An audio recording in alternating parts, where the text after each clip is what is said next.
নমস্কাৰ এটি বিশেষ বাতৰিলৈ নিউজ নাওৰ ষ্টুডিঅ'ত মই মুকিবুল হুছেইন। এডভান্টেজ আছাম 2.0 অধীনত যোৰহাটত নতুন উদ্যোগ মুকলি। নিউজ নাওৰ এক বিশেষ প্ৰতিবেদন। সাংস্কৃতিক তথা শৈক্ষিক নগৰী যোৰহাট চহৰৰ এগৰাকী সুসন্তান, এগৰাকী বিশিষ্ট ব্যৱসায়ী, এগৰাকী উদ্যোগী প্ৰাঞ্জল প্ৰতিম শৰ্মাৰ উদ্যোগত এডভান্টেজ আছাম 2.0 অধীনত যোৰহাটত MN বটল ইণ্ডাষ্ট্ৰী নামৰ এটি বিশুদ্ধ খোৱাপানী বটল নিৰ্মাণৰ উদ্যোগ গঢ় লৈ উঠে। 3 ফেব্ৰুৱাৰী মঙলবাৰে এটি ধৰ্মীয় অনুষ্ঠানেৰে উক্ত ইণ্ডাষ্ট্ৰীটি শুভ উদ্বোধন কৰা হয়। উদ্যোগটোৰ ফিতা কাটি আনুষ্ঠানিকভাৱে মুকলি কৰে যোৰহাট বিধানসভা সমষ্টিৰ বিধায়ক তথা অসম বিধানসভাৰ প্ৰাক্তন অধ্যক্ষ হিতেন্দ্ৰনাথ গোস্বামীয়ে।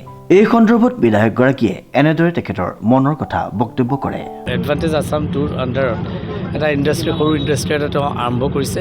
এই সৰুটো গৈ মিডিয়াম হ'ব, তাৰপিছত এদিন লাৰ্জ ইণ্ডাষ্ট্ৰী তেওঁৰ মালিক হ'ব। মই এইটোৱে ভাবিছোঁ, কাৰণ ইমান সুন্দৰকৈ আমাৰ পানীৰ যিবিলাক আমি খোৱা পানী আমি যি 20 লিটাৰ জাৰবিলাক থাকে, সেইবিলাক কেনেকৈ তেওঁ টেকন'লজি দি কেনেকৈ 2-3 মিনিটৰ ভিতৰত এটা মানে যাৰ তৈয়াৰ হয়, এইটো বৰ ডাঙৰ কথা। মই নিজেও আগতে এইবোৰ ইমান সোমোৱা নাছিলোঁ, আৰু সেইকাৰণে মই ভাবোঁ যে এডভান্টেজ 2, এডভান্টেজ 1 আছে, তাৰপিছত 2 আছে, আৰু ইয়াৰ ফলত আমাৰ মানুহবিলাকক চেল্ফ ডিপেণ্ডেণ্ট হোৱাত সহায় কৰিব।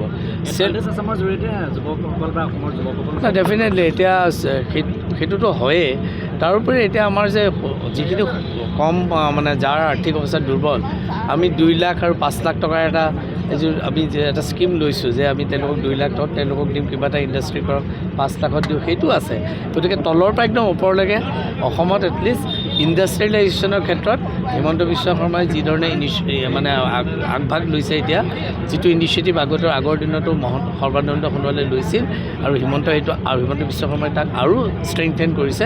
সেইকাৰণে আই কংগ্ৰেচুলেট হিম, আৰু লগতে মই শৰ্মাৰ ফিউচাৰটো ভাল হ'ব বুলি আশা কৰিছোঁ, আৰু সকলোৱে তেওঁক সহযোগ কৰিব বুলি ভাবিছোঁ। উক্ত গাম্ভীৰ্যপূৰ্ণ শুভ উদ্বোধনী অনুষ্ঠানটিত উপস্থিত থাকে যোৰহাট জিলা বিজেপিৰ সভাপতি শান্তনু পূজাৰী। যোৰহাট জিলা বিজেপিৰ সভাপতিগৰাকীয়ে এনেদৰে তেখেতৰ বহুমূলীয়া বক্তব্য প্ৰদান কৰে। এডভান্টেজ আছাম 2.0ৰ সময়তে আপোনালোকে সকলোৱে জানে যে যদিও অসমত মুঠ 294খন কেন্দ্ৰীয়ভাৱে MOU চুক্তি হৈছিল, আৰু সেই সময়ত প্ৰায় 5.18 লাখ কোটি টকাৰ প্ৰত্যক্ষ বিনিয়োগ হৈছিল।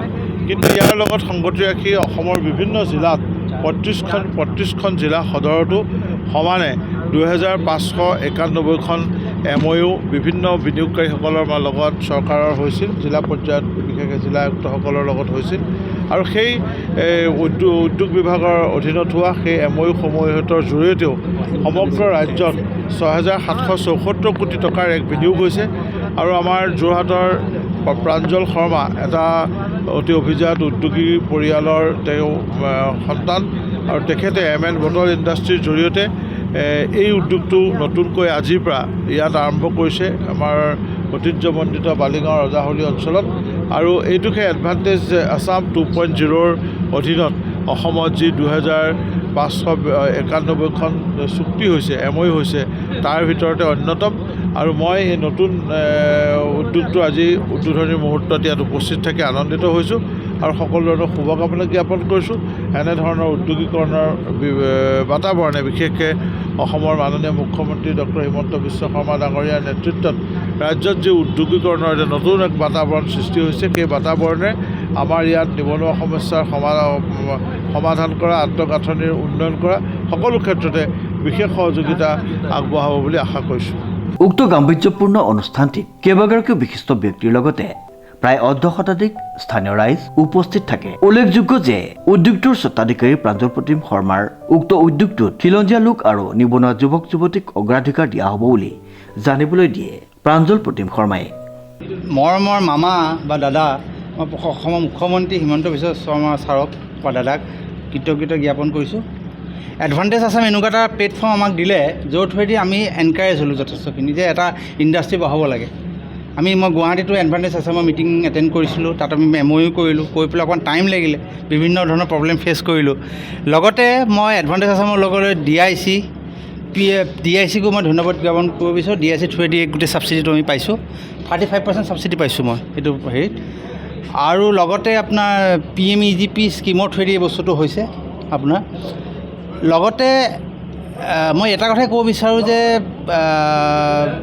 আজি এবছৰ বা লাষ্ট ইয়েৰ জুলাইত মই ফেড আউট হৈ গৈছিলোঁ যে নকৰোঁ, বিভিন্ন প্ৰব্লেম। হিমন্ত দাই মাতি পঠালে লাষ্ট জুলাইত মোক মাতি পেলাই মোক ক'লে যে কি প্ৰব্লেম হৈছে, বোলো এইটো প্ৰব্লেম হৈছে, মই নকৰোঁ, কৰিবই লাগিব, মইতো উদ্বোধনলৈ যাম, কৰিবই লাগিব। তাৰপিছত আকৌ এনকাৰেজমেণ্ট পালোঁ, কৰি পেলাই আকৌ ইণ্ডাষ্ট্ৰিটো আৰম্ভ কৰিলোঁ, বিভিন্ন প্ৰব্লেম আছে চল্ভ হ'ল, হৈ পেলাই এইটো অসমৰ 3rd ইউনিট। এইটো মই খুব ক'বলৈ খুব ভাল লাগিছে, এইটো অসমৰ 3rd ইউনিট। গুৱাহাটীত 2টা ইউনিট আছে, যোনে আপোনাৰ জাৰ আৰু ডিছপেঞ্চাৰ 20 লিটাৰ জাৰ আৰু ডিছপেঞ্চাৰ বনায়, আমাৰ 3rd ইউনিট। আৰু আমাৰ ডিমাণ্ড হ'ল গোটেই বছৰত আমাৰ আপাৰ আছামৰ অৰুণাচল নাগালেণ্ডত 8 লাখ বটলৰ চাহিদা, কিন্তু মোৰ এতিয়া যিটো কেপাচিটি, মোৰ বছৰত আপোনাৰ এৰাউণ্ড 2 লাখমান আমি বনাব পাৰিম। হোপছ ভৱিষ্যতে আৰু আমি ইণ্ডাষ্ট্ৰিটো বঢ়াব পাৰিম, আৰু 2-3 মেচিন আহিম। লগতে মই বিচাৰোঁ যে বেলেগেও ইণ্ডাষ্ট্ৰিটো আৰম্ভ কৰক, আমাৰ থলুৱা মানুহে, অসমীয়া ল'ৰাই ব্যৱসায়টো আৰম্ভ কৰক। DICয়ে হেল্প কৰিব, যিখিনি হেল্প কৰিব, বেংকে আজিকালি যথেষ্ট ছাপোৰ্ট কৰে, কৰি পেলাই, কাৰণ মই অকলে সমস্যাটো সমাধান কৰিব নোৱাৰোঁ, ইয়াৰ চাহিদা পূৰণ কৰিব নোৱাৰোঁ, বেলেগ মানুহ লাগিব। অসমীয়া ল'ৰা উঠি আহক। লগতে আৰু এটা কথা ক'ব বিচাৰোঁ যে DIC থ্ৰুৱেদি 2 লাখৰ পৰা 10 লাখলৈ বিভিন্ন ধৰণৰ লোন দিয়া হয়, সেইখিনি এডভান্টেজখিনি আমাৰ ইউথখিনিয়ে লওক। 10 লাখলৈ কোনো ছিকিউৰিটি দিব নালাগে, লৈ পেলাই তেওঁলোকে সৰু ব্যৱসায় আৰম্ভ হওক। ৰিচেণ্টলি যিটো বেংগলোৰ যিটো ঘটনা ঘটিলে, মানে অতি মৰ্মান্তিক ঘটনা এটা, সেনেকুৱা ধৰণৰ ঘটনা নহয়। আমাৰ ইয়াৰ পৰা যাবলৈ কোনো দৰকাৰ নাই, আমাৰ ইয়াতে থাকক, আমাৰ ইয়াতে থাকক। কাৰণ এটা কথা বুজি নাপায়, তাত যদি 18,000 টকা পাইছেও, কিন্তু 18,000 টকাত ভাড়া ঘৰৰ পইচাও দিব লাগে, খোৱা পইচাও দিব লাগে। কিন্তু আমাৰ বালিগাঁও এইখিনি যদি ল'ৰা এটা ইয়াত মোক জইন কৰে, তাৰ ঘৰতে আছে, আৰু 10,000 ঠাই যদি 18,000 15,000ও পায়, কিন্তু এই ধুনীয়াকৈ চলি থাকিব পাৰিব সন্মানেৰে। মূল্যটো ক'বলৈ দিগদাৰ হয়, এইটো কাৰণে দিগদাৰ হয়, বিকজ এইটো বস্তু আপ ডাউন হৈ থাকে সোণৰ নিচিনা। ইয়াৰ বিকজ যিটো বস্তুৱে বনোৱা হয়, পিফৰ্ম বুলি এটা বস্তু আছে, পিফৰ্ম দি বটলটো বনাওঁ। এই পিফৰ্মৰ যিটো বস্তু বনায়, এইটো অইলৰ 3টা হেৰি থাকে, তেলৰ সেই বস্তু দি বনায়। তো অইলৰ দামটো আপ ডাউন যেনেকৈ হৈ থাকে, এইটো আপ ডাউন হৈ থাকে। তো এনেকুৱা নহয় কি যেতিয়া আমি আজি এমাহৰ আগত 7 টকা কম আছিলে, আজিৰ দিনত 7 টকা বাঢ়িল, আকৌ কমিব পাৰে, আকৌ বাঢ়িব পাৰে, বস্তুটো এইটো আপ ডাউন হৈ থাকে। কিন্তু একজেক্ট ক্লিয়াৰটো ক'বলৈ অকণমান দিগদাৰ হয়। আপোনালোকৰ এইজন হয় এমপ্লয়ী আছে, গোটেইখিনি আমাৰ লোকেল হয়। এই এৰিয়া তাৰ 8জন আছে, 2জন যোৰহাটৰে হয়। আমাৰ থলুৱা মানুহ গোটেইখিনি খিলঞ্জীয়া। মই খিলঞ্জীয়া বিশ্বাস কৰোঁ, খিলঞ্জীয়া মানুহ।